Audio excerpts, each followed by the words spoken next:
Woohoo!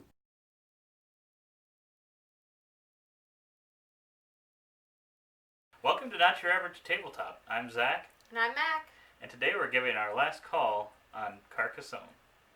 I was first introduced to the game by my best friend Taylor, I don't know how many years ago, probably 6 or 7 years ago now. It's been a while, but it was one of the first board games that I got introduced to, kind of around the same time as Ticket to Ride Europe and the Settlers of Catan. I think it was probably a year or two after I'd been introduced to those ones, and I found it really interesting. It was way different, obviously, than those other two, but I think it was probably the turning point then that there's multiple games out there that kind of do all these different things that I just never seen before in a game. So it might have been that launching pad for me as to Yeah. looking into the next level of games.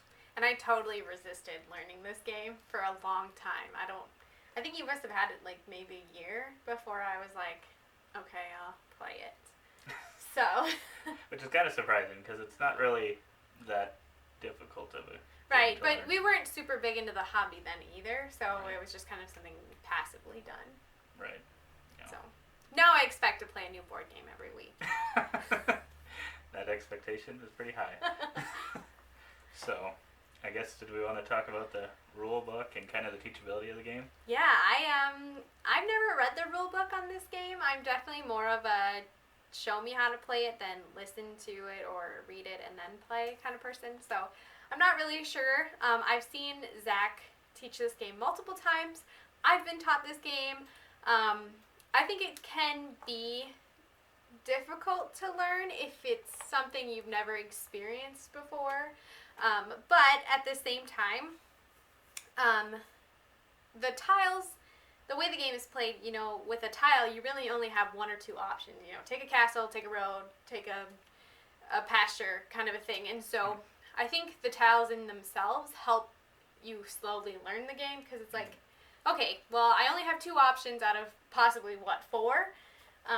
Depends. If it's farther along in the game, you might you might have three. Well, four by options. then, though, you would have gone through a couple of tiles. Right. So I think it is pretty teachable, and I think it's easily like a gateway game and easy to kind of look at and transition to. My first time playing wasn't that great, so it took me a while to play it again and whatever, but I think it's a good game to introduce to people. Yeah, and I definitely think it's one that a veteran player will easily demolish a newer player, especially with some of the rules. But yeah, I think if I remember right, reading the rule book, it's a pretty good rule book that explains everything pretty thoroughly. Kind of the laying or picking a tile, laying the tile, and then deciding if you want to lay a meeple or not. I think the only thing that can maybe trip people up is the farmers. I think that's That is what got me. the hardest part of the game, which I still have a hard time. probably when you're first teaching it or someone's first time playing it, I would probably recommend not playing with the farmers just so that they can understand the basics of the game first, because otherwise, like I said, a veteran player is going to know when to place those farmers and where to place them.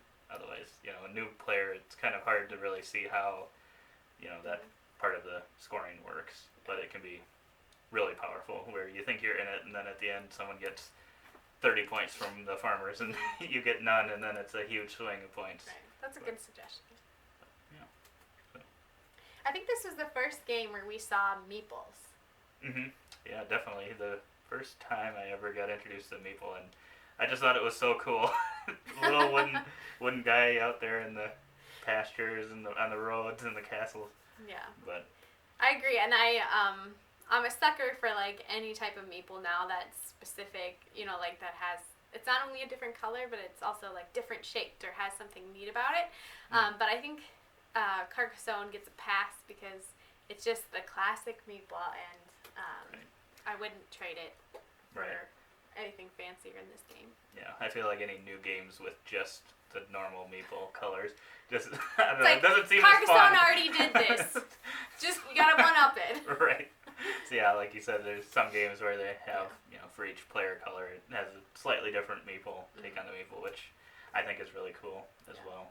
And I like the archbishops too. I think those are pretty neat in this one. I think the tiles are pretty cool. Mhm. I I think they're thick enough that, Yeah. I mean, they feel chunky in your Mhm. hands. It's not like a thin tile where Mm. you feel like you could easily bend it or anything. Yeah. It doesn't. I don't think they've had much wear. They don't haven't really fallen apart. The ones that we have. No, I was just thinking. I mean, we've played this game so many times, but I don't think there's any fraying edges on any of the tiles. Mhm. So. But yeah, I would say also one of the things that is in an expansion, I believe, that was not in the base game, was a bag to hold the tiles and then pull them out of. So I think just the base game without the bag, I think that's kind of a missed opportunity to not have that in there. But otherwise, you can just stack the tiles. They stack really nicely as well. I remember that now that you say that. I remember stacking the tiles. But yeah, the bag definitely. If you So can much get more the fun. expansion with the bag, and then you'll be able to just draw the tiles out of there. It's a little funner that way. But and then I think the box size itself is about right. They could have maybe made it just a little bit smaller, but Yeah. I think you can fit the expansions in there with the current box size, and it's not too big where it's the Ticket to Ride box size, so it doesn't take up as much room. But I think the insert in the box is a little.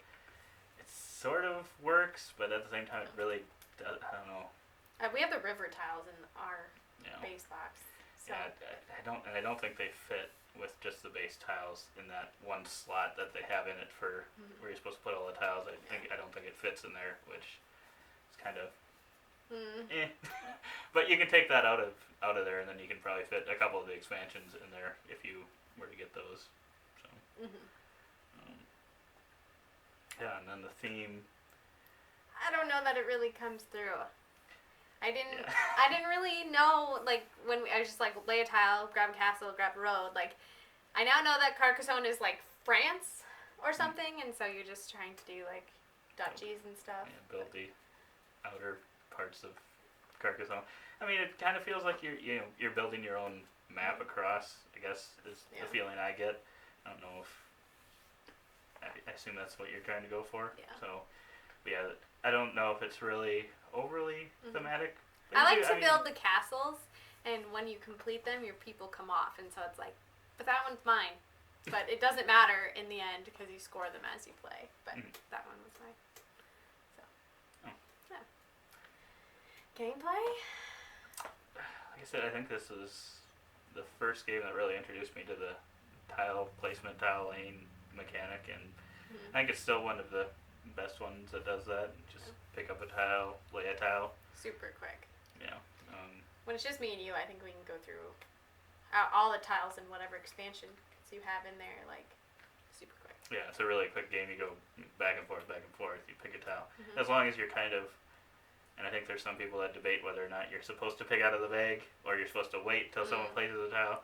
But we just play it where you just pass the bag immediately once you do it, just to keep the game flow going. Yeah, we have a couple people who are notorious for looking at every tile on the table already and trying to figure out if their tile can go there.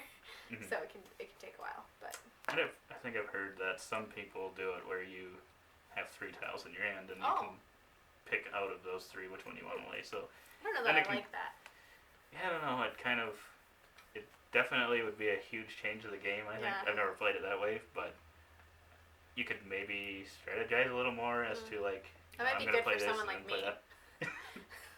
But then, someone that has analysis paralysis could maybe be okay, well, I could use this tile and it doesn't really work. Yeah. This tile, it doesn't really work. Right. So I think it works pretty well with just having the one, but then it kind of takes out a little more of the randomness. So it kind of depends if you're looking for, a little bit of the swingy randomness of, picking another straight road piece for the third turn in a row. But nothing is more glorious than picking out the piece that you absolutely need and being huzzah! Yes, especially when you're completing a huge castle. It's definitely a stand-up moment. And it's oh yes, I got it. Especially when it's getting down in tiles. Or if it's a huge one and you're yes, I just need one more. Right. And then your opponent picks it and then they place it somewhere else. Such a disappointment, too. It could definitely be a nasty game.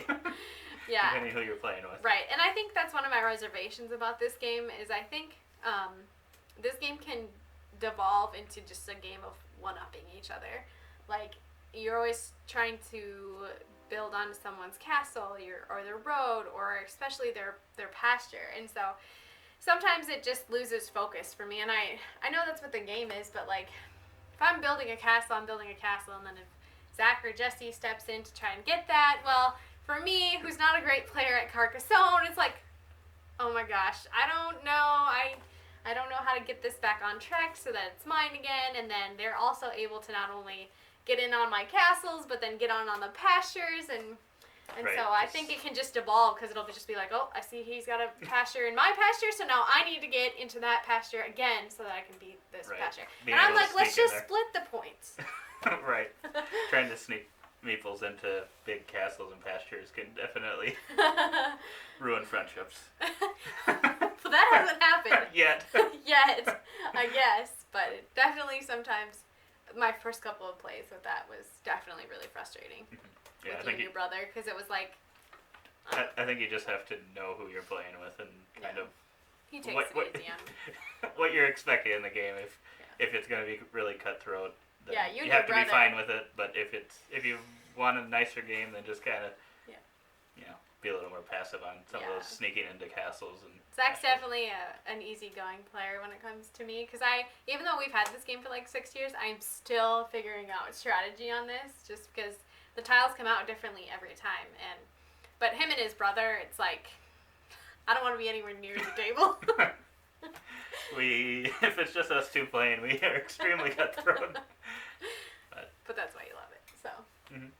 So what's your overall? I think my last call on this game is either a 7 or a 7.5 out of 10. So I mean, it's a solid game, but it's not quite in my upper tier. Mhm. But definitely willing to play it if anyone wants to learn it, or if I'm looking for a game to introduce someone to the hobby, and maybe they've already played Catan and Ticket to Ride, and they are wondering what another step could be. I think this is a great option for that. Yeah. For sure. Yeah, I agree. I put it at a 7.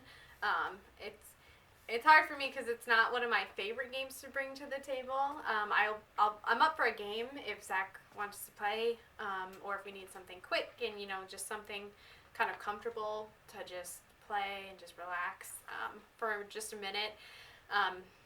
But I think for me, it's probably not ranked at a 7 just because of how I feel for it. I probably would rank it lower, but I have to give credit to what this game is for us and what it kind of has brought into our life, and so that's why I put it a little bit higher for my personal rating. Mm-hmm. Yeah, I think when we first started in the board game, I think this was one that we played quite a bit.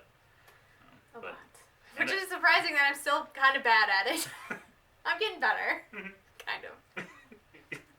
You've gotten better over the I've gotten much better from when I first started. Mm-hmm. But yeah, so it's a good game. Not my personal favorite, but I think it's a good game. Solid.